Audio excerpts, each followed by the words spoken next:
Rocked by increased violence in recent times, to include a triple murder and single murder within a 3-day span, residents of the Clarendon community of New Bowens are now living in fear.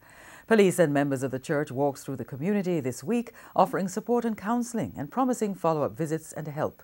TVJ's Krista Campbell has a primetime news update. Instead of residents, police and members of a church group walked the streets of New Bowens, Clarendon.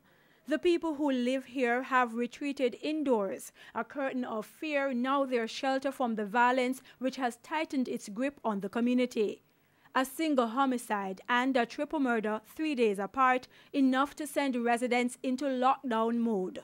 The police have also done their own lockdown of corner shops and bars, as well as entertainment events, which they say have become a pull for criminal activities in New Bowens and other parts of the parish. Members of the church say they wanted to do a walkthrough to offer hope to the people of New Bowens. Some of the houses we would get the impression that no one is there. And then finally when they listened and realized that we were their friends, then they peek through and you are able to see them and talk with them. The children, some of them are fearful to go to school. Some of them are fearful to even use their own bathroom in their own house because they are worried about what is going to happen. So they are traumatized.